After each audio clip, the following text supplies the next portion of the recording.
Welcome. You have reached review time with Imperial, and today's review will be Power Raising Kanan, Episode 5. Let's get into it. So, this is not, it's a little bit more than a filler episode, but to me, it is still on the version of another filler episode.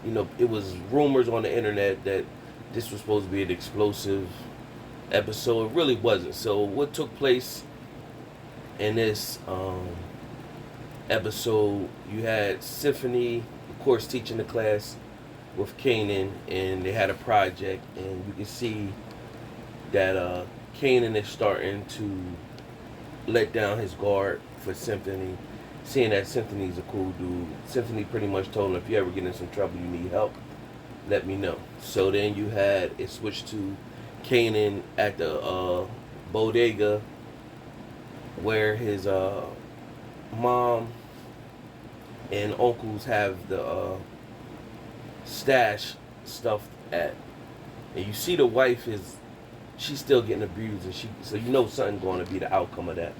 And so you see Famous, aka Sean, you see him talking about his rap career, and then Juke said, she know about women and stuff like that, and only Kanan know that she like girls. And so she said, I've always been with somebody. And then pretty much Famous is saying, well, I've been trying to get that since 5th grade. Who else got it? So Juke has always been Kanan's voice of reason to tell him how to think straight. So you got Kanan, he's already thinking Scrappy is the one who picked the word out on the stash house with Unique's crew. However, of course, we all know it wasn't. It was Davina. So, of course, Juke is saying, I think it was the girl. I think the girl had something to do with it. Now, of course, he's going to take offense to that. So he instantly him and Jukebox had a back and forth going at it. And she pretty much told him, I ain't scared of you. And they had some words, and then she just brushed off and ran off.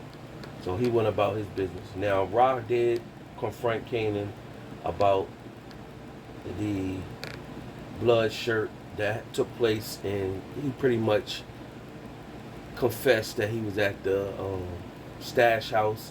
He happened to see Uncle Marvin. He was by himself, so he didn't want to let him do it by himself.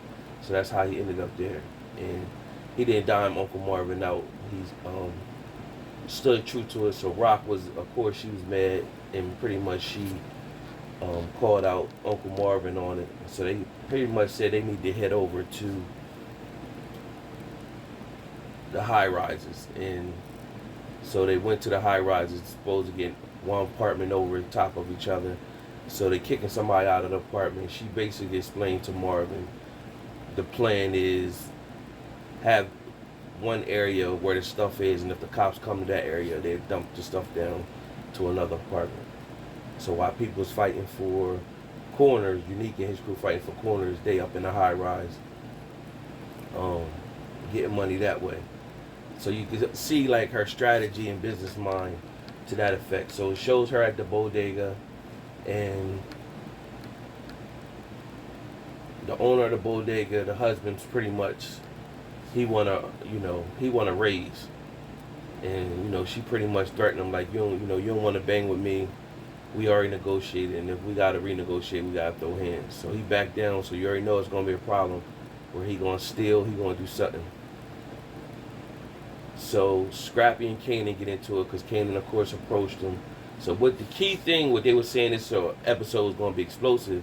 Of course, Detective Howard came, intervened. He took Kanan down to the station.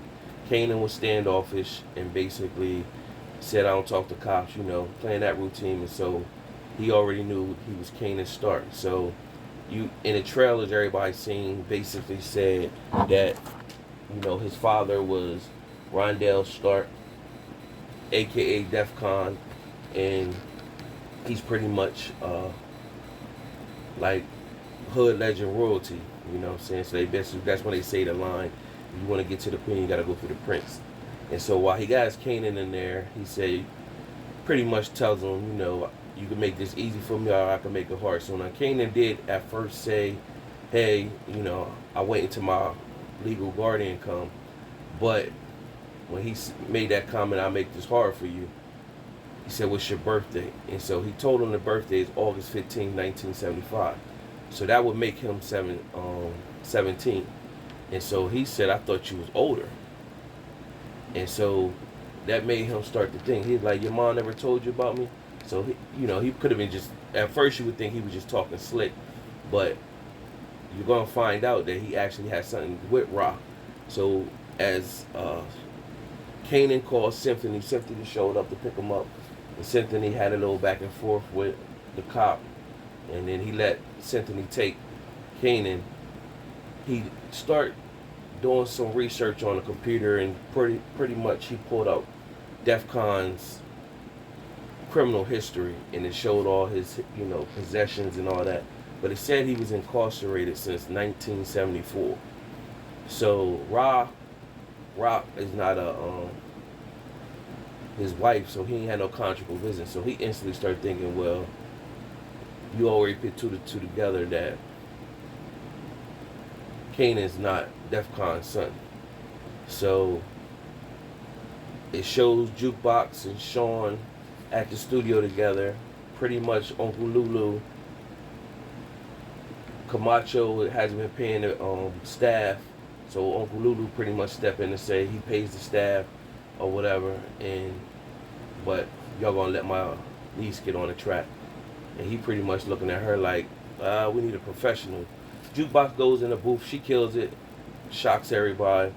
Then it shows Jukebox with her girlfriend, kissing, listening to the music. So you've been seeing this was going to happen, that the parents is going to walk in. So of course the mom walked in, the mom snapped and pretty much said,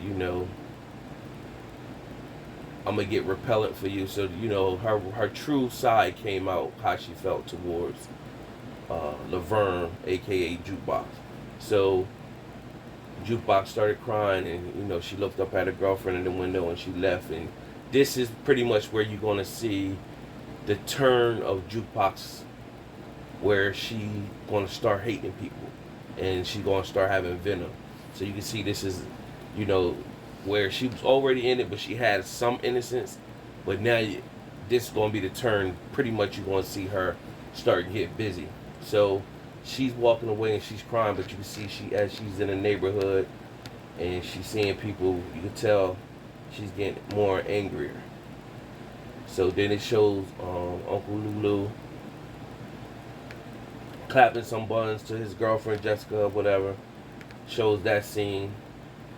Then it shows Uncle Marvin setting up the new place, an apartment, and he's looking over the city.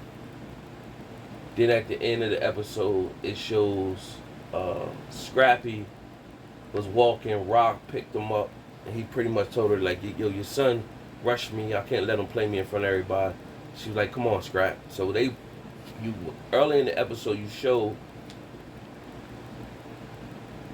Jukebox tell Kanan stuff about this family that you really don't know. You know what I'm saying? And I think it's the secret. She knew that Def Con wasn't his dad, and she was pretty much telling him Scrappy is practically like family or whatever. And so she was trying to tell him he wouldn't jump on Unique side like that. So when Rock picked Scrappy up, she cut him off, told him to get in the car. Next time you see Scrappy, he in front of Unique and them pretty much saying he need to jump sides. Rock don't appreciate me.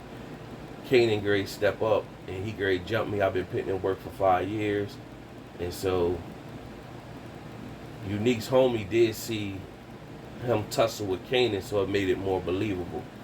So you see the play is to get a mole in the organization, but that's going to turn out real bad. You already see that coming. That's going to turn out bad. However that's going to happen, that's going to turn out bad for Scrappy. Meanwhile, in the episode pretty much ends with Rod taking it, she teaching Kanan how to cook the drugs or whatever. She pretty much, you can see she feel bad, but she's looking at it, if I die today or tomorrow, he got to know how to survive. If I die today or tomorrow, if I don't teach him the right way, somebody else gonna teach him and could teach him the wrong way. So she figured I might as well do it because he gonna do it anyway, or he gonna do it behind my back. At least I got the opportunity to, you know, teach him well. So after, you know, she teach him how to cook the drugs or whatever, she goes and takes the trash out, and that's when Detective Howard shows up, and he approaches her that he knows Kanan is not Def Con's son. And then he pretty much tell her, you know, Kanan is my son. Now keep in mind, he's been sick and he doesn't have any donors, nobody that's a match. So now the plot thickens more because you're thinking where he could feel, well, Kanan could donate to me and he could be my match or whatever. So it's going to be interesting to see how to play out. So the big twist, or that everybody say explosive that was supposed to happen, was basically that Howard is Kanan's father. So that was it. Subscribe to the channel, like the video, leave a comment. Till next time.